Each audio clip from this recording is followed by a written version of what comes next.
Good afternoon everyone. Welcome to my channel IAS PCS Hindi.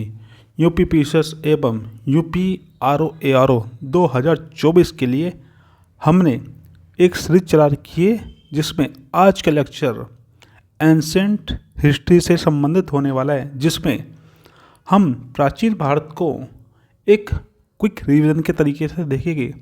इसके अंतर्गत वो सभी फैक्ट शामिल किए जाएंगे जो आपके एग्ज़ाम में बार बार पूछे गए हैं या पूछे जाने की संभावना बहुत ज़्यादा होगी। चलिए शुरू करते हैं। तो सबसे पहले बात करते हैं कि जो हमारा इतिहास है, हम जो हिस्ट्री पढ़ते हैं उसके पिता किसे कहा जाता है। तो दोस्तों ये कहा जाता है हेरोडोटस को। हेरोडोटस को इतिहास का पिता कहा जाता है। अब इससे इम्पोर्टेंट, ये सबसे इम्पोर्टेंट क्वेश्चन यहाँ पे कि आग का जो आविष्कार है ये कौन से काल में हुआ था। तो दोस्तों ये हुआ था आपके पूरा पाषाण काल में हुआ था। और जब आपसे पूछे कृषि एवं जो पहिए हैं ये इतिहास में कब देखने को मिलते हैं, तो दोस्तों ये देखने को मिलते हैं नव पाषाण काल में। आप इसको इस तरीके से कीजिए, पूरा पाषाण काल। आपको पूरा पाषाण काल में क्या देखने को मिलती है, आग का आविष्कार। और जब बात करते हैं नव पाषाण काल की, तो यहाँ के लोग जो है कृषि करते थे और साथ में क्या यहाँ पे पहिए जो होते हैं, जो टायर होते हैं, उसका आविष्कार भी हो चुका था। चलिए बात करते हैं सिंधु घाटी सभ्यता की। तो दोस्तों जो सिंधु घाटी सभ्यता थी ये एक कांस्य युगीन सभ्यता थी। यहाँ के लोग जो है ब्रोंज से अत्यधिक प्रभावित थे, उसको जानते थे। जो सिंधु घाटी सभ्यता है ये आपके भारत, वर्तमान के भारत और पाकिस्तान में फैली हुई थी। अगर आप भारत का मैप देखोगे, तो दोस्तों इस तरीके से ये पाकिस्तान वाला पार्ट, और यहाँ से आपके गुजरात से ऐसे ये आपका पूरा नॉर्थ वाला पार्ट है, यहाँ पे फैली हुई थी। जो आपके 13 लाख वर्ग किलोमीटर पर फैली हुई थी। जो आपके 13 लाख वर्ग स्क्वायर किलोमीटर पर फैली हुई थी। जो आपकी सिंधु घाटी सभ्यता थी, इसकी सबसे मुख्य जो विशेषता थी वो दोस्तों ये थी कि यहाँ पे नगर नियोजन किया गया था। यहाँ पर जो भी नगर थे इनको अच्छे तरीके से व्यवस्थित किया गया था। और दोस्तों यहाँ के जो लोग थे, इनकी जो अर्थव्यवस्था है ये क्या सरप्लस होती थी, ये अधिशेष होती थी। जो सिंधु घाटी सभ्यता के लोग थे इनको जो मुख्य व्यवसाय था ये कृषि करते थे। सिंधु घाटी की सभ्यता जो थी ये कृषि प्रधान सभ्यता थी। जब हम बात करते हैं सिंधु घाटी सभ्यता की, तो यहाँ की जो प्रमुख फसलें थी, इसमें आपका गेहूँ जो प्रमुख थे, जिनमें गेहूँ और जो प्रमुख थे। आपसे पूछा जाए कि सिंधु घाटी सभ्यता के लोग किसकी खेती ज़्यादा करते थे या किस फसल को ज़्यादा जानते थे, तो दोस्तों ये था आपका गेहूँ और जौ। दोस्तों यहाँ की जो लिपि थी ये आपकी भाव चित्रात्मक थी। ये अपने भाव जो है, ये अपने जो इमोशन है, ये अपने इमोशन जो है इसको क्या करते थे, आर्ट के फॉर्म में दिखाते थे, उसको चित्र बना के दिखाते थे। यहाँ की जो लिपि थी वो आपके दाएं से बाएं ओर जाती थी, दाएं से बाएं ओर इस तरीके से जाती थी। दोस्तों जो मनुष्य है, ये जो आग जलाता था, इसको इसने सीखा था आदि मानव ने। जब आदि मानव था उसने सबसे पहले जो है आग जलाना सीखा था। दोस्तों जो मनुष्य थे उनका सबसे पहला जो पालतू जानवर था ये आपका कुत्ता था। ये कुत्ता था, ये आपके लिए मोस्ट इम्पोर्टेंट है। और ये जो था कि यहाँ की जो लिपि थी कैसी थी, भाव चित्रात्मक, ये भी आपके लिए वेरी वेरी इम्पोर्टेंट होने वाला है। चलिए आगे देखते हैं। जो सिंधु घाटी सभ्यता थी ये जो थी रावी नदी के किनारे पर स्थित थी। किसके, रावी। वैसे तो दोस्तों मूल रूप से देखा जाए सिंधु नदी के किनारे थी। सिंधु नदी के किनारे स्थित थी, इसीलिए इसको सिंधु घाटी सभ्यता भी कहा जाता है। परंतु यहाँ पर रावी इसलिए लिखा है क्योंकि जो रावी है ये सिंधु नदी की ही एक सहायक नदी थी। दोस्तों ये जो हड़प्पा है यहाँ का एक स्थल है, ये एक यहाँ का स्थल है हड़प्पा, और दूसरा आपका है मोहनजोदाड़ो। चलिए उसको अभी बात करेंगे। जो हड़प्पा है इसकी जो खुदाई है ये 1921 में की गई थी। तो दोस्तों ये की थी दयाराम साहनी द्वारा। जो दयाराम साहनी था उसने क्या था, हड़प्पा की खोज की थी। हड़प्पा सभ्यता को सिंधु सभ्यता का नाम जो है जॉन मार्शल ने दिया था। दोस्तों क्या हुआ था 1921 के आसपास, क्या है जो दोस्तों यहाँ पे क्या है रेल की पटरी बिछाई जा रही थी, तो उस समय जो खुदाई चली थी, तो जब अवशेष मिले जब पता चला कि यहाँ पे भी एक सभ्यता हुआ करती थी, जिसको आप सिंधु घाटी सभ्यता या हड़प्पा सभ्यता कहते हैं, क्योंकि जो स्थल पहले मिलता है उसी के नाम से ही जाना जाता है। और इसको सिंधु घाटी की सभ्यता इसलिए कहते हैं क्योंकि ये सिंधु नदी के किनारे पर स्थित थी।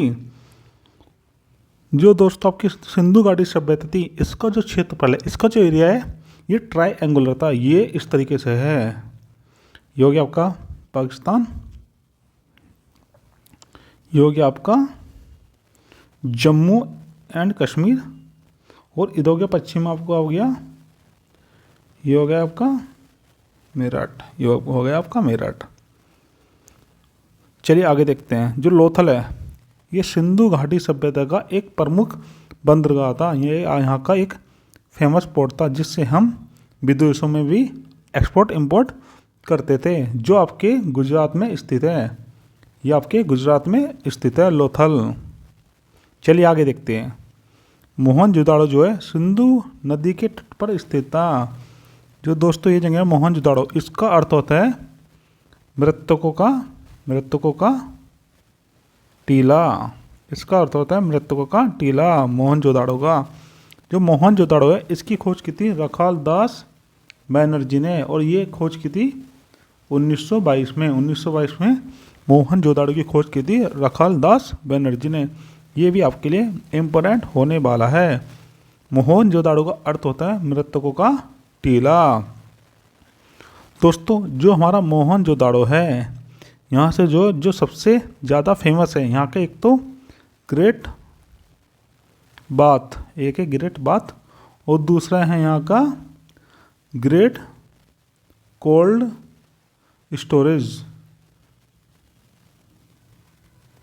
दोस्तों जो ग्रेट बात है जिसको कहते हैं व्रत स्नानागार, और दूसरा था आपका विशाल अन्नानगार या इमारत अन्नानगार। दोस्तों ये जो था आपका विशाल स्नानागार, यहाँ पे क्या है सामूहिक रूप से लोग स्नान किया करते थे, और जो अन्नानगार था यहाँ पे क्या होता था, जो हमारा अन्न होता था उसको इकट्ठा करके रखा जाता था, उसको स्टोर किया जाता था, इसलिए इसको हमने कोल्ड स्टोरेज कहा है। ये भी आपके लिए वेरी वेरी इम्पोर्टेंट होने वाला है। चलिए आगे देखते हैं। एक स्थल की बात करते हैं जो है आपका कालीबंगा, जिसका अर्थ होता है काले रंग की चूड़िया। सिंधु घाटी के जो लोग हैं ये मात्र देवी की पूजा करते थे, क्योंकि यहाँ जो थी सत्ता जो थी ये मात्र सत्तात्मक थी, ये मात्र सत्तात्मक थी। यहाँ पे जो है महिलाओं की अधिक बात मानी जाती थी।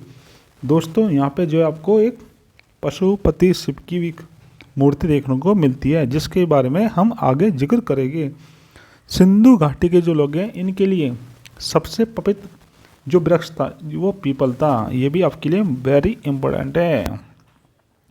जो सिंधु घाटी सभ्यता के लोग हैं इनका सबसे प्रिय जो पशु था ये कुबड़ वाला सांड था, क्योंकि जो ये कुबड़ वाला सांड है इसको ही शिव पुराण में नंदी कहा गया है, जो महादेव का वाहन होता है।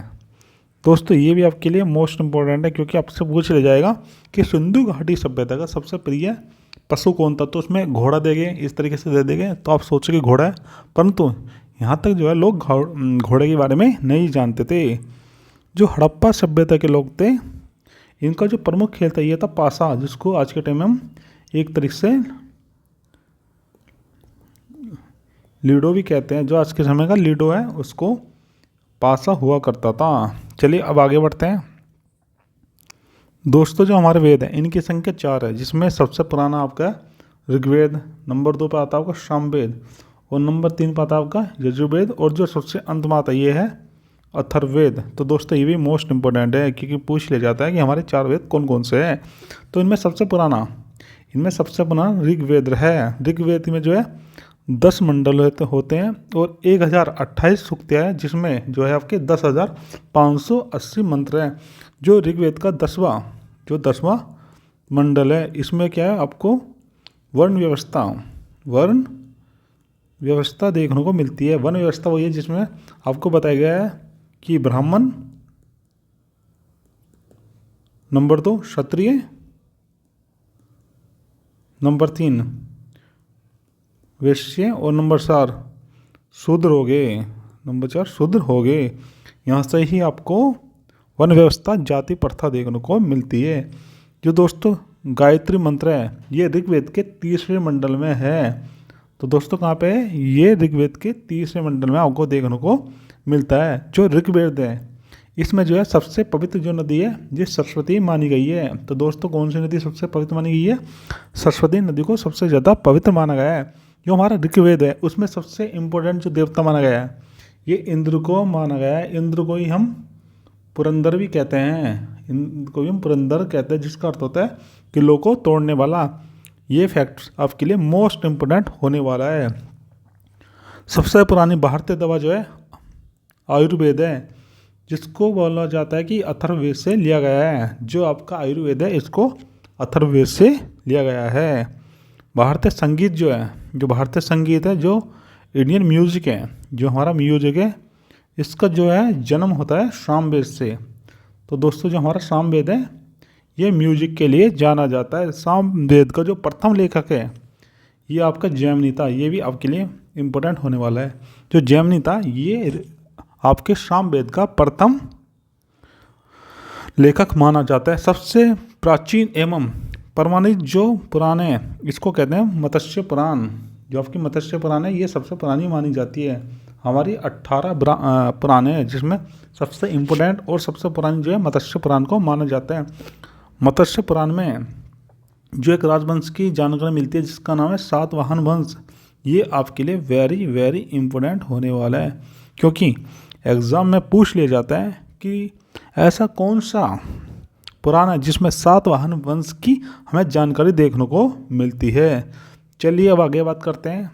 सामवेद तथा आयुर्वेद में मंत्रों की संख्या जो है, जब आप देखोगे तो आपको सामवेद में 1549 और जो आपका आयुर्वेद है यहाँ पे आपको 1990 देखने को मिलते हैं। जो दोस्तों हमारे उपनिषद है ये 108 है। उपनिषद का अर्थ होता है समीप बैठना, निकट बैठना, इसका अर्थ होता है निकट बैठना। भारत का सबसे प्रसिद्ध जो वाक्य है जो आपको लिखा हुआ मिलेगा जिसका नाम है सत्यमेव जयते। ये भी वेरी वेरी इंपॉर्टेंट है। ये दोस्तों मुंडक उपनिषद से लिया गया है। तो आपसे ये क्वेश्चन इस तरीके से पूछ सकता है कि सत्यमेव जयते जो है ये कौन से उपनिषद से लिया गया है? तो दोस्तों ये लिया गया मुंडक उपनिषद से। या फिर इस तरीके से पूछेगा कि मुंडक उपनिषद से भारत का कौन सा प्रसिद्ध वाक्य लिया गया है? तो दोस्तों ये आपका सत्यमेव जयते। चलिए आगे बढ़ते हैं। अब देखते हैं 1000 से 600 ईसा पूर्व तक के समय जो था इसको हम कहते हैं उत्तर वैदिक काल। इसको कहते हैं उत्तर वैदिक काल। और जो हमारा वैदिक काल है ये आपका 1500 से लेके 1000 ईसा पूर्व माना जाता है। उत्तर वैदिक काल के जो प्रमुख देवता थे तो दोस्तों ये थे प्रजापति। जो प्रजापति है ये उत्तर वैदिक काल के सबसे महत्वपूर्ण देवता थे। ये आपके लिए मोस्ट इम्पोर्टेंट होने वाला है। जो हमारी महाभारत है ये भी उत्तर वैदिक काल में लिखी गई है, जिसके जो लेखक है ये थे वेद व्यास जी। महाभारत को जो है जय संहिता के नाम से ही जाना जाता है।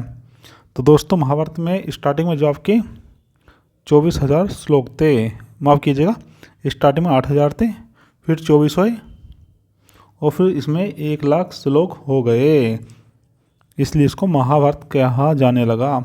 सबसे प्राचीन जो बौद्ध ग्रंथ है, तो दोस्तों ये है आपका त्रिपिटक। ये आपके लिए वेरी वेरी इम्पोर्टेंट होने वाला है, क्योंकि पूछ लिया जाता है कि जो बौद्ध ग्रंथ है इसका सबसे पुराना, जो बौद्ध धर्म आपकी जगह जो बौद्ध धर्म है इसका सबसे पुराना जो ग्रंथ है ये कौन सा है, तो दोस्तों ये त्रिपिटक। बुद्ध के जन्म से पूर्व की कहानी को जातक कथाएं कहा जाता है, ये भी आपका इम्पोर्टेंट है। जब हम बुद्ध के जन्म से पूर्व की कहानी उनकी पढ़ते हैं तो उसको जातक कथाएं कहा जाता है। जो जैन साहित्य है उसको हम कहते हैं आगम, ये भी इम्पोर्टेंट होने वाला है। पूछ लिया जाता है कि जो जैन साहित्य है उसको क्या कहते हैं, तो दोस्तों उसको कहते हैं आगम। जैन साहित्य में ही भारत को क्या कहा गया है, भारत को कहा गया है जम्बू द्वीप, भारत को कहा गया है जम्बू द्वीप कहा गया है। जो जैन धर्म का अंगुत्तर निकाय है, जो जैन धर्म का अंगुत्तर निकाय है, इसमें आपको 16 महाजनपद का वर्णन देखने को मिलता है। तो दोस्तों कितने महाजनपद का, 16, जिसमें कुछ प्रसिद्ध मैं आपको बता देता हूँ। मगध, अंग, नंबर 3 चंपा, नंबर 3 आपका चंपा, नंबर 4 आपका कंपल्य,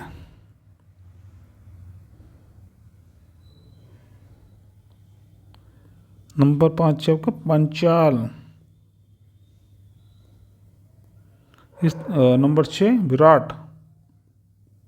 तो दोस्तों इस तरीके से, और नंबर 7 है आपका क्रू,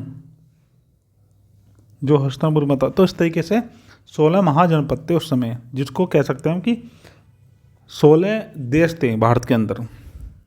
जो दोस्तों हमारा जैन धर्म है इसके जो संस्थापक, या हम कह सकते हैं जो इसके प्रवर्तक थे एवं जो प्रथम तीर्थंकर थे, तो दोस्तों ये थे ऋषभ देव। जो ऋषभ देव थे ये जैन धर्म के प्रथम जो है, इसके प्रथम जो है प्रवर्तक थे, जिनका नाम था ऋषभ देव। जैन धर्म के अंतिम या सबसे लास्ट, या फिर जो सबसे ज़्यादा इम्पोर्टेंट प्रवर्तक थे या संस्थापक थे, या फिर कह सकते हैं तीर्थंकर थे, तो दोस्तों ये थे महावीर स्वामी। ये आपके लिए वेरी वेरी इंपॉर्टेंट होने वाला है। महावीर का जन्म जो है 540 ईसा पूर्व में हुआ था, जो हुआ था आपके वैशाली के कुंडल ग्राम में। तो दोस्तों कहाँ पे हुआ था, ये भी इम्पोर्टेंट है। पूछा जाता है कि महावीर स्वामी जी का जो जन्म है ये कहाँ पे हुआ था, तो दोस्तों ये होता वैशाली के कुंडल ग्राम में। जैन धर्म का जो वास्तविक संस्थापक है, या फिर कई सबसे ज़्यादा इम्पोर्टेंट जिसने जैन धर्म को बहुत आगे बढ़ाया, तो ये थे आपके महावीर स्वामी। महावीर स्वामी जो थे, इनके पिता का नाम था सिद्धार्थ और उनकी माता का नाम था त्रिशला। इनकी माँ का नाम था त्रिशला और जो इनकी पत्नी थी उसका नाम था यशोदा। महावीर के बचपन का नाम जो है, इनका नाम था वर्धमान।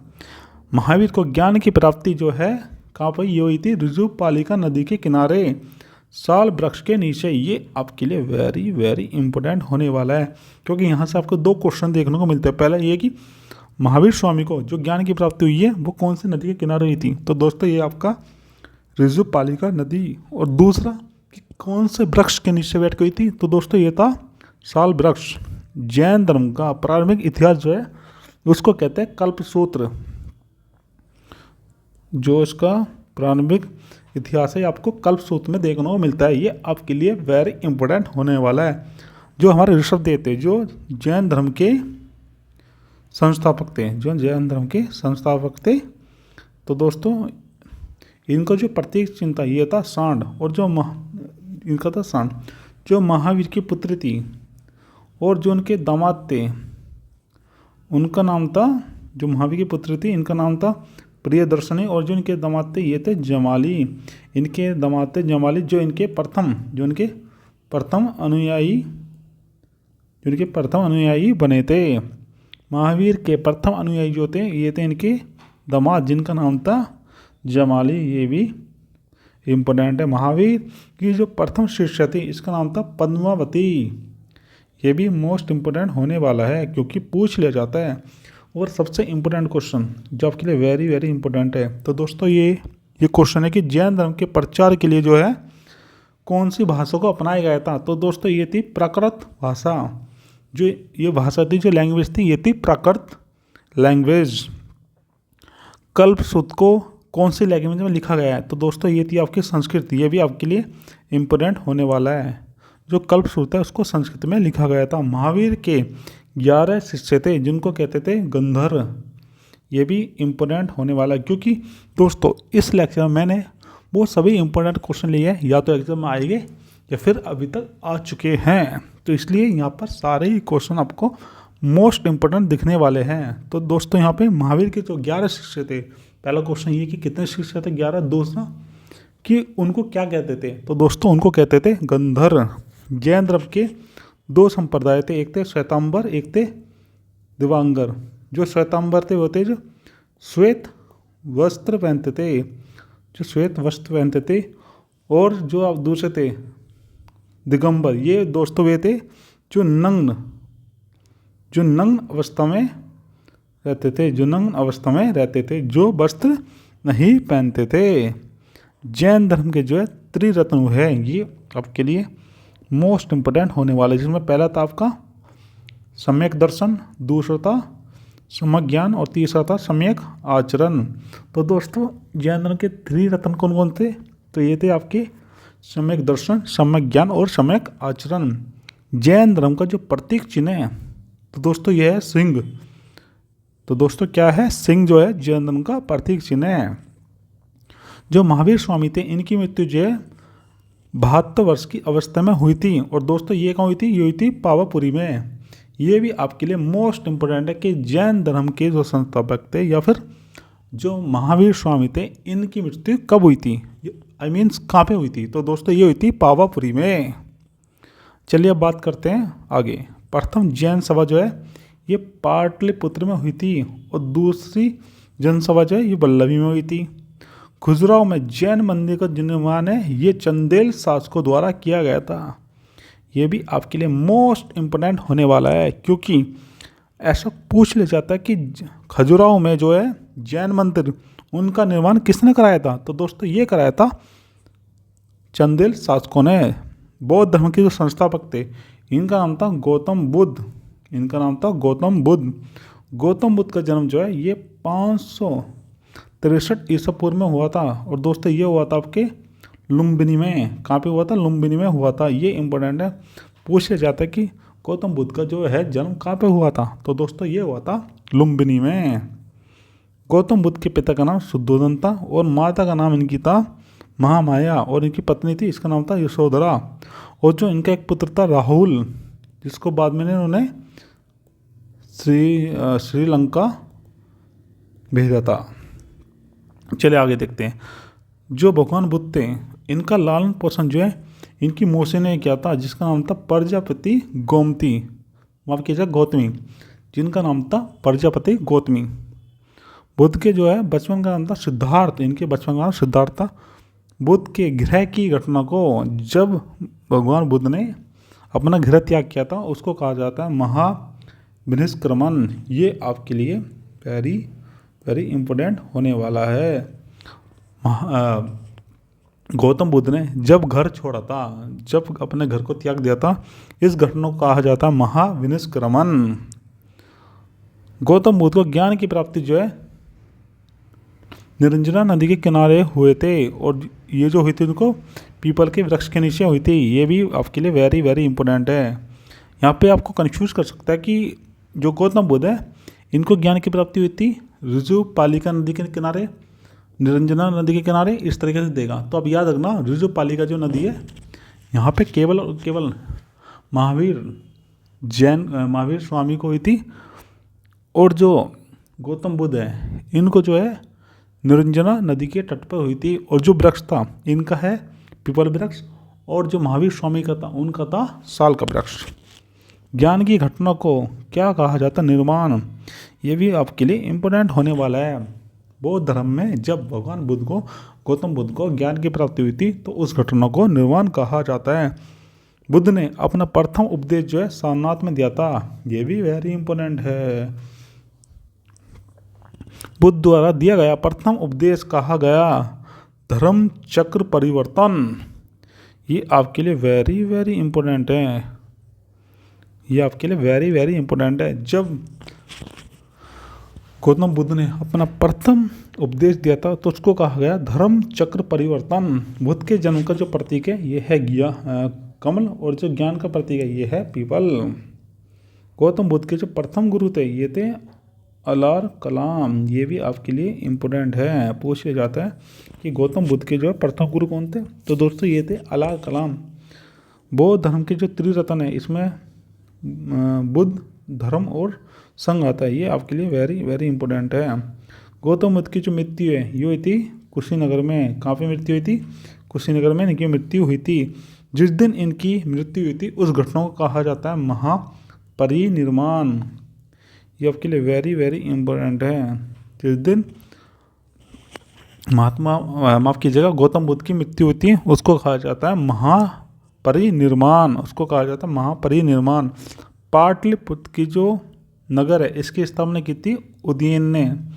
जो आपका उदयन था इसने पाटलिपुत्र की स्थापना की थी। अष्टांगिक मार्ग का जो संबंध है ये किससे संबंध है दोस्तों? ये है बौद्ध धर्म से। प्रथम बौद्ध संगीति जो है ये 483 ईसा पूर्व में कहाँ पर हुई थी? तो दोस्तों ये हुई थी राजगृह में। और उस समय जो शासक था ये थे आपके अजातशत्रु। और जो आपकी द्वितीय बौद्ध संगीति है ये 383 ईसा पूर्व में हुई थी। कहाँ पे?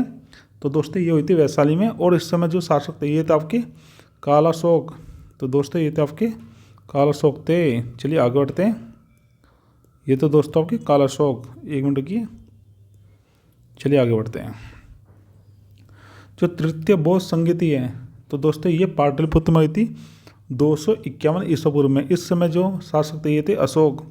चतुर्थ बौद्ध संगीति जो है प्रथम शताब्दी में कश्मीर में हुई थी और ये कराई थी कनिष्क ने। किसने कराई थी? कनिष्क ने कराई थी। दोस्तों दो आपके लिए बहुत इंपॉर्टेंट है, एक तो ये अशोक वाली और दूसरा कालाशोक वाली, कनिष्क वाली, माफ कीजिएगा। थर्ड और फोर्थ तो आपके लिए बहुत ही ज़्यादा इम्पोर्टेंट है। बिंबिसार हर्यक वंश का प्रथम शक्तिशाली राजा था। शिशुनाग वंश का जो प्रथम संस्थापक था इसका नाम था शिशुपाल। और जो हमारा नंद वंश हुआ इसका संस्थापक था महापद्म नंद। चलिए देखते हैं। नंद वंश जो था इसका अंतिम शासक था धनानंद। भारत में प्रथम विदेशी आक्रमण जो है ईरानियों ने किया था तथा दूसरा जो है सिकंदर ने किया था। मगध की जो प्रारंभिक राजधानी थी तो दोस्तों स्टार्टिंग में ये राज्य रहती जिसे गिरिव्रज कहा जाता था। दोस्तों जो सिकंदर है, ये जो सिकंदर है इसका जो दूसरा माफ़ कीजिएगा मतलब जो दूसरा विदेशी आक्रमण था ये सिकंदर ने किया था। और उस समय जो है भारत में सिंधु नदी के तट पर आ चुका था और भारत में प्रवेश नहीं कर पाया था। और उस समय जो है भारत में जो था, मगध में जो था ये था राजा आपका धनानंद जिसके पास 20,000 हाथी थे। इसकी सेना देखकर सिकंदर की सेना पीछे हट गई थी। सिकंदर और पोरस के बीच जो युद्ध हुआ था उसको कहते हैं हारडेस्पी का युद्ध, या इसको कहते हैं बिस्तास्ता या झेलम नदी का युद्ध। इसको कहते हैं बितास्ता या फिर झेलम नदी का युद्ध। सिकंदर की मृत्यु जो है ये बेबीलोन में हो गई थी। ये बेबीलोन में हो गई थी मध्य एशिया में जब ये वापस जा रहा था। राजतरंगिणी कलन द्वारा रचित पुस्तक है जिसमें आपको कश्मीर का संपूर्ण ज्ञान मिलता है। इसको एक तरीके से हम कश्मीर का इतिहास भी कह सकते हैं। ये आपके लिए मोस्ट इम्पोर्टेंट होने वाली है। अष्टाध्यायी जो है इसके लेखक थे पाणिनि। ये भी आपके लिए मोस्ट इम्पोर्टेंट है। इस्लाम धर्म के जो संस्थापक है ये थे आपके हज़रत मोहम्मद जो है इनका जन्म हुआ था मक्का में और ये हुआ था 570 ईस्वी में। सिकंदर का जो सेनापति था जिसका नाम था सेल्यूकस निकेटर, इसका जो सेनापति था इसका नाम था सेल्यूकस निकेटर। और इसके जो गुरु थे ये थे अरस्तु। और अरस्तु का गुरु था प्लेटो और प्लेटो का गुरु था सुकरात। मुद्रा राक्षस जो है विशाख दत्त द्वारा लिखित एक पुस्तक है। ये आपके लिए वेरी इंपॉर्टेंट है। ये मिलान वाले में पूछ लिया जाता है। आर्यन लोग जो है ये मध्य एशिया से भारत में आए थे। तो दोस्तों कहाँ से आए थे? मध्य एशिया से भारत में आए थे। आर्य जो है सर्वप्रथम पाकिस्तान एवं अफगानिस्तान में बसे थे। तो ये भी आपके लिए मोस्ट इम्पोर्टेंट होने वाला है, क्योंकि जब आर्य भारत आए थे तो उससे पहले ये पाकिस्तान एवं अफगानिस्तान में बस गए थे। आर्यों की जो मूल भाषा थी तो दोस्तों ये थी इनकी संस्कृत।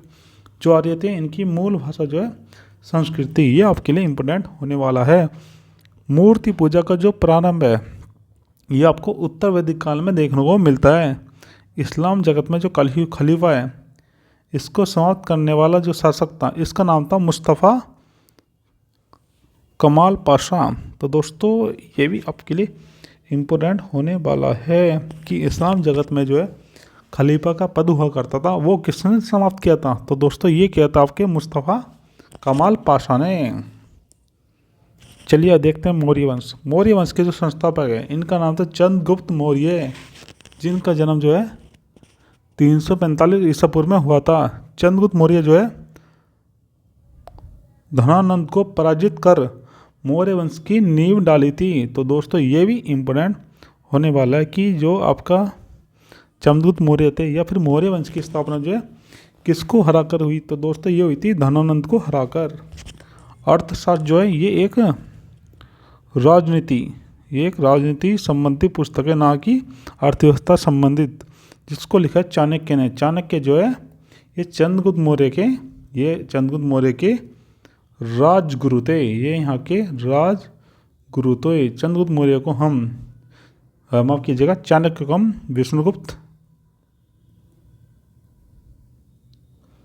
विष्णुगुप्त कौटिल्य आदि नाम से भी जानते हैं। चलिए आगे देखते हैं। अर्थशास्त्र की तुलना अरस्तु के पॉलिटिक्स एवं मैकियावेली के प्रिंस से की जाती है। चंद्रगुप्त मौर्य के गुरु जो है या एक तरह से कह सकते हैं हम कि इनके जो महामंत्री थे तो दोस्तों ये थे आपके चाणक्य। चंद्रगुप्त के दरबार में आने वाला जो यूनानी था इसका नाम था मेगास्थनीज। ये आपके लिए मोस्ट इम्पोर्टेंट है कि जो माफ कीजिएगा चंद्रगुप्त मौर्य के दरबार में आने वाला जो यूनानी था उसका नाम था मेगास्थनीज। चंद्रगुप्त की मृत्यु जो है श्रवणबेलगोला में हो गई थी, जो आपके कर्नाटक में स्थित है। इन्होंने अपने अंतिम दिनों में क्या है जैन धर्म ले लिया था। जैन धर्म में एक विधि होती है संलिंगना विधि, जिसके तहत क्या है अब खाना पीना छोड़ देते हैं, उसके तहत ही इनकी मृत्यु हो गई थी। अगर हम बात करें इंडिका पुस्तक की तो दोस्तों इसको लिखा था मेगास्थनीज ने। ये आपके लिए मोस्ट इम्पोर्टेंट है। भारत में जो है शिलालेख का प्रचलन जो है ये अशोक ने शुरू किया था। ये भी आपके लिए इम्पोर्टेंट है। पूछ लिया जाता है कि भारत में जो शिलालेख है ये किसने बनाना प्रारंभ किया था? तो दोस्तों ये किया था सम्राट अशोक ने। सांची का जो स्तूप है ये अशोक ने बनवाया था, जो मध्य एशिया में स्थित है। ये भी आपके लिए इम्पोर्टेंट होने वाला है। श्रीनगर की स्थापना जो है ये भी अशोक ने की थी। ये झेलम नदी के किनारे स्थित है, जिसको पिस्ताश्ता कहा जाता है। अशोक को जो है प्रियदर्शनी के नाम से भी जाना जाता है। ये मोस्ट इम्पोर्टेंट है।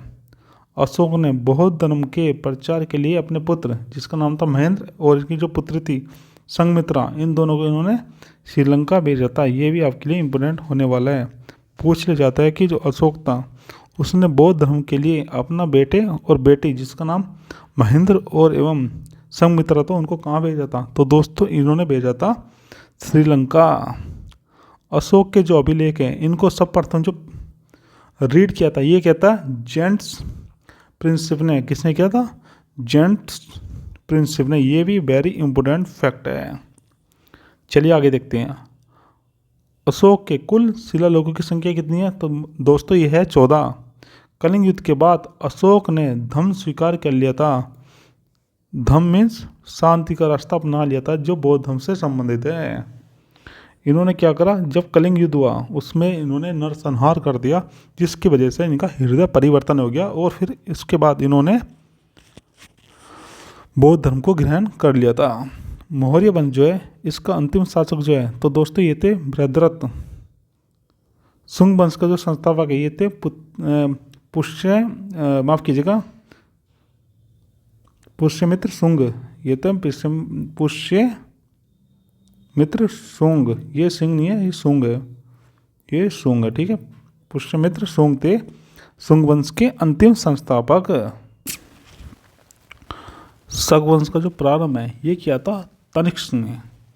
नागार्जुन को जो है भारत का आइंस्टीन कहा जाता है, ये मोस्ट इम्पोर्टेंट है, ये क्वेश्चन पूछा जाता है। जो गुप्त वंश है इसके संस्थापक थे श्री गुप्त।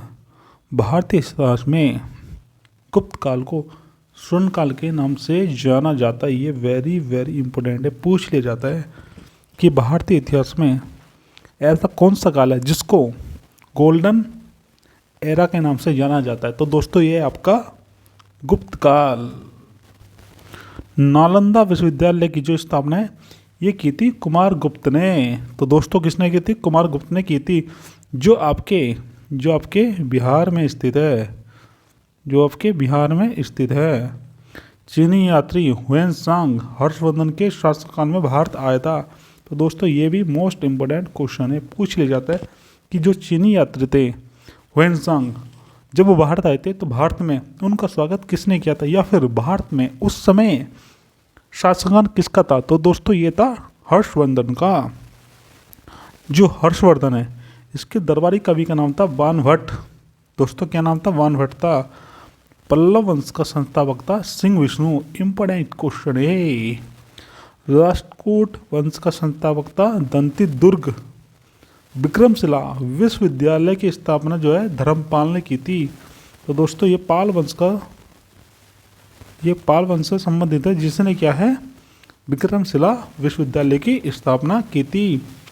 पाल वंश का जो संस्थापक है तो दोस्तों ये थे गोपाल। गीत गोविंद के रचयिता जयदेव थे। जो जयदेव थे ये गीत गोविंद के रचयिता थे, ये भी वेरी वेरी इंपॉर्टेंट है। महमूद गजनी ने 1025 ईस्वी में सोमनाथ मंदिर पर आक्रमण किया था। ये दोस्तों वेरी इंपॉर्टेंट है, क्योंकि जो महमूद गजनवी है ये 17वीं बार, इसने 16 बार असफल रहा था, 17 बार जब आक्रमण किया तो ये सफल हुआ। और ये सोमनाथ मंदिर जो है ये आपके गुजरात में स्थित है। दोस्तों ये अफगानिस्तान से आया था और जब ये लूट के गया तो इसने कत्ले आम मचा दिया था। गढ़वाल वंश का संस्थापक जो है ये थे चंद्रदेव। चौहान वंश का संस्थापक था वासुदेव। ये भी इम्पोर्टेंट है, पूछ लिया जाता है कि चौहान वंश का जो संस्थापक है ये कौन था? तो दोस्तों ये था वासुदेव। चौहान वंश का अंतिम शासक था ये था पृथ्वीराज तृतीय। ये था पृथ्वीराज तृतीय।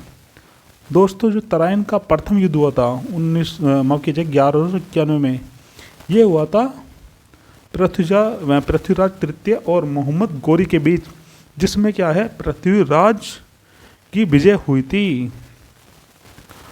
एक साल बाद 1192 में तराइन का द्वितीय युद्ध होता है, जिसमें क्या है मोहम्मद गोरी जीत जाता है और पृथ्वीराज चौहान को वह अपने साथ गजनी ले जाता है।